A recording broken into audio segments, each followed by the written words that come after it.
欢迎来到新闻和活动频道，请订阅和分享已更新有关当今最着名明星的最新信息。临近年关，28岁王一博因一特殊举动实现口碑暴增，汪涵真没说错，以后别再问王一博跑到哪去了，他又去登山了，还顺便带回来了泰利奖。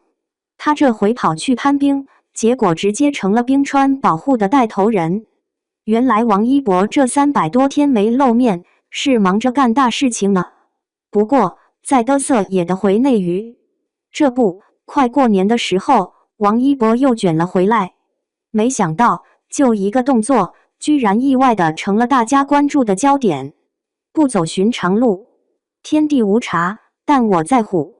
到2025年，最后那波热梗，依旧非得顶流带起来不可。去年11月上档的《探索心境2》里面，王一博跟攀岩高手瑞德一块儿在加拿大豪湾试了试深水暴石。不过这条线路的起点实在难搞，王一博真是闯不过去。看到搭档一脸拘谨，德瑞就直接说叠块石头还能跳过起步的难关。可是这样一来，不就不算是攀岩了吗？王一博问道。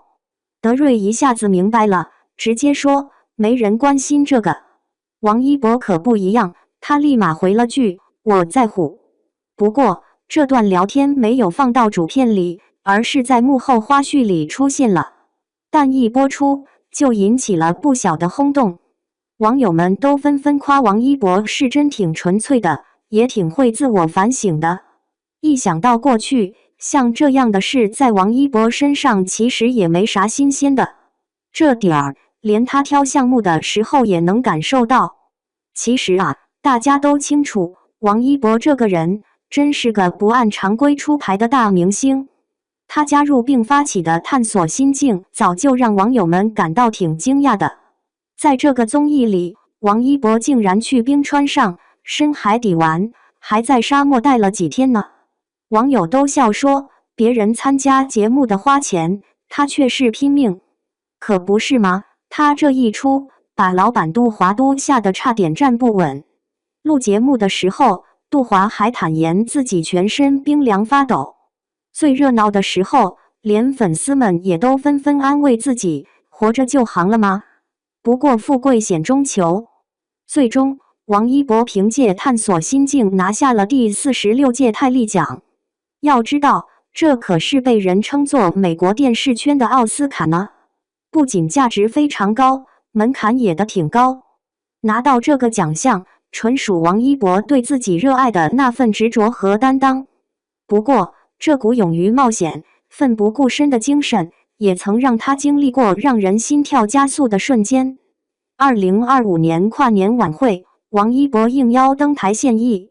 就在这会儿，有个眼尖的网友注意到，他身上的威亚安全扣根本没扣紧，在几十米的高空，只要一掉下来，那可就是大祸。还算走运，王一博凭着挺不错的素养，顺利把表演完成，没有出什么差错。现在想想，他那股拼的劲，正是对待工作的态度。毕竟，王一博的来时路真不简单。还好，在遇到难题的时候，汪涵及时出现了，长兄如父。王一博的演艺旅程起步于韩国男子组合 UNIQ 的出道那会儿。那会儿的他才17岁，独自一人在国外闯荡，经过一段艰苦的训练，终于在2014年正式亮相。一开始出道的时候，杜华信心十足，直接说要带着这个组合赌一把。谁曾想到，事情并没按咱们心里想的那样顺利。刚出道没多久，这组合就遇上了行业的寒冬，后续的演出也只能搁置，各自的发展成了唯一的选择。那段时间里，王一博几乎没有什么露脸的机会，一下子变得稀稀落落。可他始终没打算放手。在电影《大话西游3》中扮演红孩这角色时，他的戏份挺有限的，造型也引发不少争议。尽管如此，王一博依旧用心研究角色，顺利完成了自己的银幕首演。千里马终会遇见伯乐。原来就在王一博最感到迷惘的时候，遇到了汪涵。汪涵也提过，那会儿让王一博加入天天向上，前锋其实并不怎么看好。那会儿的王一博挺沉默的，个性也挺内向的，掌控全场的本事还欠点火候。整整一期节目，他连话都没多说一句，网友们还怀疑他专门跑上台来看表演的。偏偏就是汪涵看中了他那股认真劲儿和韧劲儿，不顾大家的反对，把他揽进了自己的团队。一旦走进天天向上的舞台，王一博就体验到了那份暖意，也渐渐开始展示出自己的各种才能。2016年，天天向上开启了传统技艺大比拼这个环节。王一博专程跑到云南，拜在球派京剧第4代传人裘继荣门下学习京剧。刚开始，他还被裘老师说成呆板，没有灵气。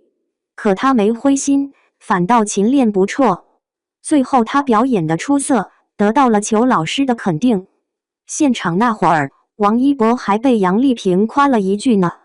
说不定汪涵的眼光早就验证了这件事，在这一刻终于被证明了。他看上的可从来不是王一博的人气，而是他骨子里的那份认真和潜力。对于这份帮忙，王一博也是心里感激得很。他甚至还在汪涵心里写下了长兄如父这几个字，表达了满满的感情。这份在天天向上积累的经验，也在之后的舞台上帮他争取到了一次封神的好机会。神级救场。2026年2月5日，微博之夜明星云集，艺人们个个穿得花枝招展的亮相，但王一博却与众不同，穿着一套中山装亮相。网友们纷纷点赞，王一博真把新中式的美学穿出了新花样。不过那次一露脸，真是惊艳到不行，才刚刚拉开了序幕。王一博的真正巅峰时刻，就是在这个颁奖环节上出现的。那天晚上，王一博和华纳兄弟探索集团副总裁魏克然凭借《探索心境2》拿下了微博年度纪录片奖。不晓得是不是遗漏了啥，台上3个人居然只准备了一束鲜花和一个奖杯。这会儿，那个奖杯早就递到王一博手上了。看到魏克然两手啥也没有，王一博立马就想出了个应付的招儿。他示意工作人员把那束鲜花交到魏克然手里。在发言环节，主持人没有注意到魏克然准备了中文讲话，就安排台上的人退下去了。还好，作为外国人的魏克然没听懂中文，所以就离开了。这会儿，王一博也发现出了点差错，不过他一点也不慌，直接把话筒让开，用手势礼貌地请魏克然说话。仔细看现场的视频，他表现得挺自然，完美地补足了主办方的小疏漏。更让人觉得难能可贵的是，魏克然用不太流畅的中文表达的时候，王一博一直站在一边，耐心地听着。这次的应对行动真是叫人佩服的五体投地。更搞笑的是，这举动可不是故意装出来的，而是日积月累养成的本能反应。这段视频一传开，立刻就刷爆了整个网络。有人留言说，细节透露人品，王一博才28岁，就这么有礼貌，难怪能成为顶流。眼看年关快到了，王一博靠这一个特别的动作，直接把口碑拉到新高，真的是厉害极了。这个时候回想起汪涵当初选中王一博，真的觉得他的眼光真是犀利的不行。汪涵曾说，王一博这个人啊，真是挺纯粹的，心地善良，对自己的梦想特别坚持，也付出了不少努力。现在回头看，汪涵那话说的真是太贴切了。毕竟，善意本身就代表着共情和尊重，是一种发自内心的本能。而纯粹的纯真则是没有夹杂任何功利的素养。这么多年下来，王一博主持人这经验让他能潇洒应对突发状况，背后靠的就是那份执着和拼劲。当主持人让魏克然回座时，他举手示意让对方发言，还因此被夸比专业主持人还懂得掌控现场。当主办方只准备了一束花，他毫不犹豫地示意让人传递给魏克然。在合影的时候，他主动挪到一边，把中心位置留给魏克然，这也体现出他的善意和尊重。他没有因为走红就变得浮躁，反而一直在努力提升自己，将礼貌细节化，用行动证明了自己的初心。经历了那么多天的风风雨雨，回归本职工作的王一博依然吸引了大批粉丝。这其中主要靠的就是他的纯粹心性、善良本质以及真诚待人。就像汪涵说的那样，王一博的成功从来都不是碰巧，而是提前预料到的事。估摸着，所谓的顶流威风，就是这般模样。